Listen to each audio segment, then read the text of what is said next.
आज हम लोग भगवद गीता के एक बहुत ही महत्वपूर्ण श्लोक की चर्चा करेंगे। इसमें देखते हैं कि भगवान हम लोग को क्या निर्देश देते हैं। ये भगवद गीता के 6ठे अध्याय का 10 नंबर श्लोक है। श्लोक इस प्रकार है।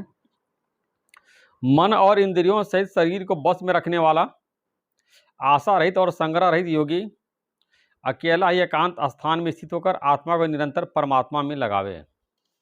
अब यहाँ भगवान बता रहे हैं कि मन, इंद्रिय और शरीर को बस में रखने वाला, तो हमारे जो शरीर है ये मन है और 5 ज्ञानेंद्रियाँ, 5 कर्मेंद्रियाँ हैं और शरीर, इन सबको बस में रखना भगवान कह रहे हैं।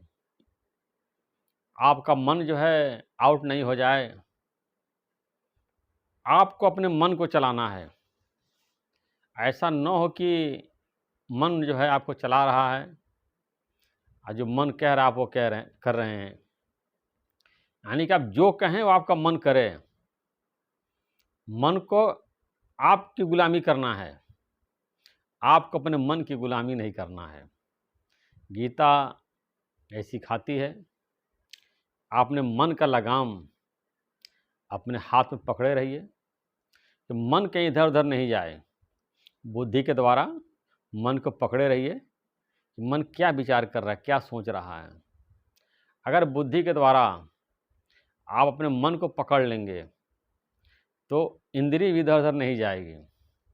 लेकिन बुद्धि क्या है, मन क्या है, इंद्रिय क्या है, एक यार भगवद गीता सिखाती है।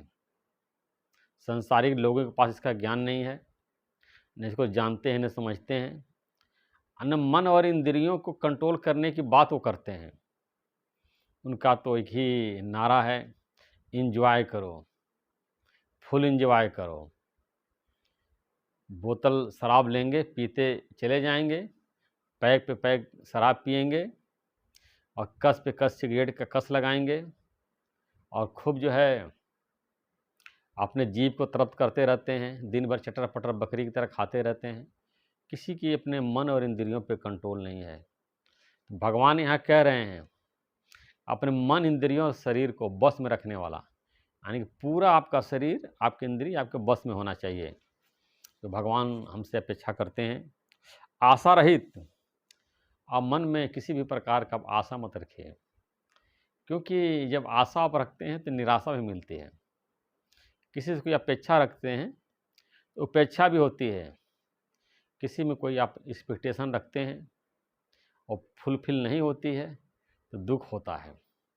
ऐसा नहीं कि कोशिश नहीं करना, प्रयत्न नहीं करना है, लेकिन आप जो है उसके रिजल्ट के गुलाम मत हो जाइए, दीन मत हो जाइए। आशा लगाए हैं ऐसा हो और नहीं वो पूरा होता है तो कितना तकलीफ होती है।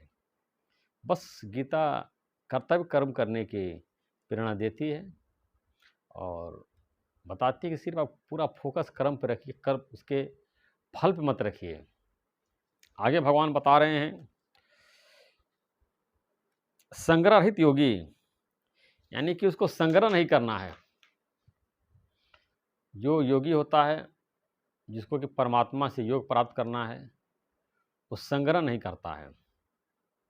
संग्रह मतलब कि धन पदार्थों का इकट्ठा करना। और पूरे जीवन भर हमने देखा है, आप भी देख सकते हैं कि संग्रह करने की प्रवृत्ति जो है, कभी आदमी की संतुष्टि नहीं होता है। कितना भी धन दौलत हो जाए, आप दुनिया के सबसे बड़े अमीर बन जाएं, तब भी जो है संग्रह करने की लालसा ख़त्म नहीं होती है। लोग व्यापार को, बिजनेस को बढ़ाते चले जाते हैं। इसीलिए कबीर दास ने बोला है, माया मरी न मन मरा, मर मर गया शरीर, आशा तृष्णा ना मरी, कह गया दास कबीर। ये हमारी आशा, ये तृष्णा, ये वासना, ये कभी ख़त्म नहीं होती है। कितना भी इकट्ठा कर लीजिए, कभी जो है तृप्ति नहीं होने वाली है। हम जितनी ही अपनी इच्छाओं को पूरा करते हैं तो समझिए कि हमने आग में घी डाल दिया और वो बढ़ती चली जाती है। तो आगे भगवान बता रहे हैं अकेला ही एकांत स्थान में स्थित होकर आत्मा को निरंतर परमात्मा में लगावें। भगवान कह रहे हैं कि अकेला ही रहे, एकांत स्थान में रह करके अपने आत्मा को परमात्मा में लगाए, योग प्राप्त करें। आत्मा और परमात्मा की एकता ही महायोग कहलाता है।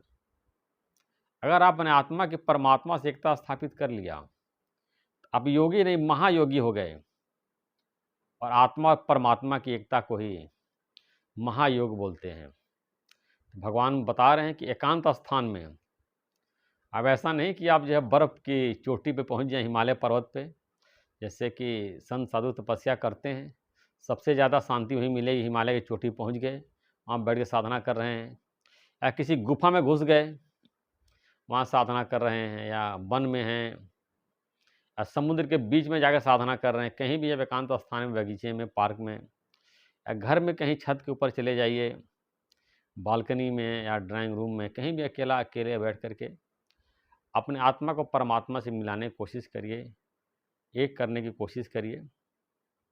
और आत्मा और परमात्मा की एकता ही ज्ञान है कि मैं और परमात्मा दोनों एक ही हूँ, शरीर से नहीं, तत्व दृष्टि से। जैसा आता है कि अयम आत्मा ब्रह्म, यह आत्मा ही परमात्मा, इसको लगातार अभ्यास करेंगे।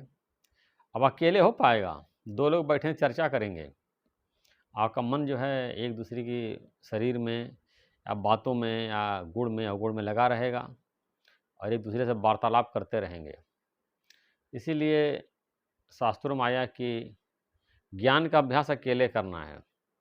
दो लोग जोड़े में रहते हैं उसको मिथुन बोला गया है, और तीन लोग जहाँ इकट्ठे होते हैं उसको नगर बताया गया है। कि पूरा नगर हो गया और दुनिया भर की चर्चा ही होती है। तो दो लोगों में ही चर्चा होती है, तीन लोगों में तो बहुत ज़्यादा चर्चा होती है कि किसी को रोकना मुश्किल हो जाता है।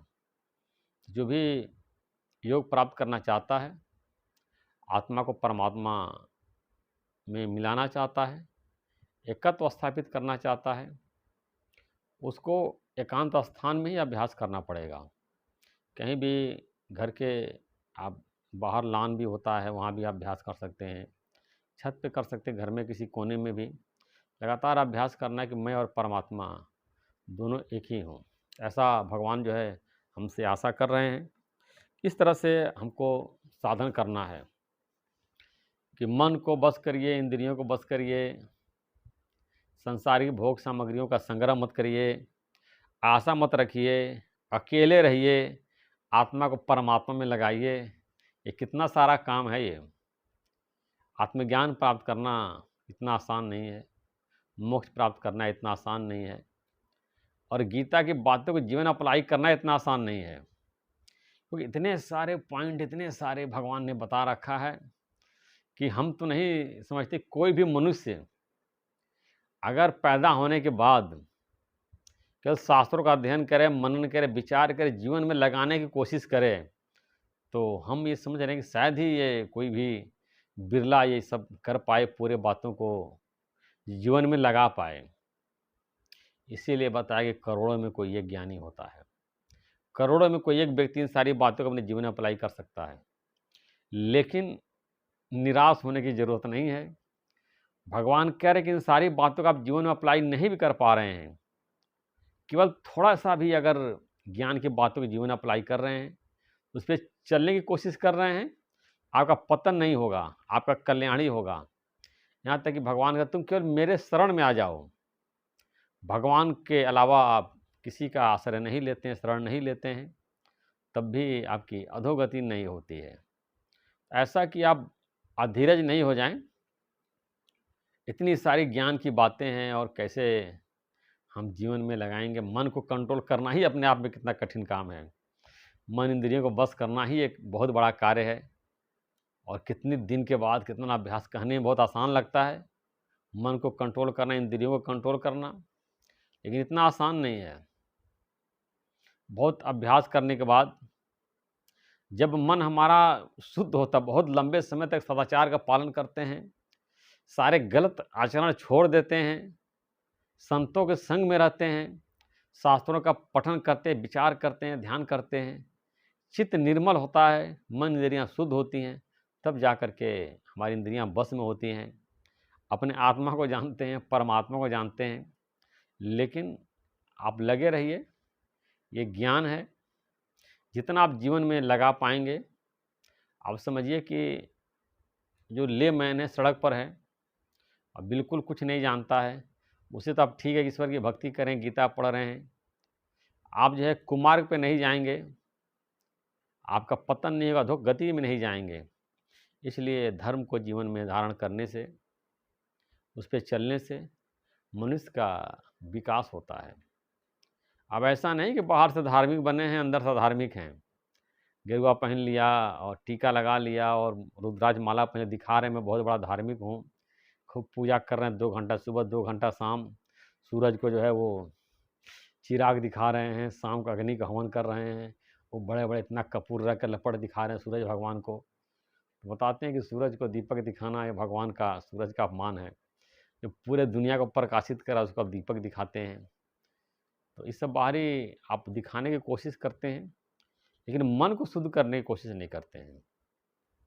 जब तक जो है मन को शुद्ध नहीं करेंगे, आप परमात्मा के करीब नहीं जा सकते हैं। मन को शुद्ध करना बहुत ही आवश्यक है और मलिन चित्त से कोई भी व्यक्ति परमात्मा को नहीं प्राप्त कर सकता है। यहाँ तक कि ऋषियों ने बताया, अष्टावक्र गीता में लिखा हुआ है, चित्त का निर्मलता ही मोक्ष है। हमको केवल अपने चित्त को निर्मल करना है और सारे ज्ञान के जितने भी साधन हैं और चित्त को निर्मल करने के लिए ही बनाए गए हैं। और चित्त निर्मल हो जाता है तो हमारा चेहरा भी बाहर से सुंदर दिखता है। चित्त अगर मलिन है तो चेहरे पर मुस्कुराहट नहीं आएगी, हमेशा दुख में, चिंता में, परेशानी में, टेंशन में रहेंगे और चेहरे पर हमेशा बारे बजा रहेगा। लेकिन चित्त निर्मल है, कोई चिंता नहीं, कोई टेंशन नहीं, कोई तनाव नहीं, अंदर से मन प्रसन्न होता है तो बाहर से भी चेहरा हमारा अच्छा दिखता है। इस तरह से धीरे धीरे करके हम अपने चित्त को शुद्ध करें और चित्त को शुद्ध करने के बाद ही हम परमात्मा को प्राप्त कर सकते हैं।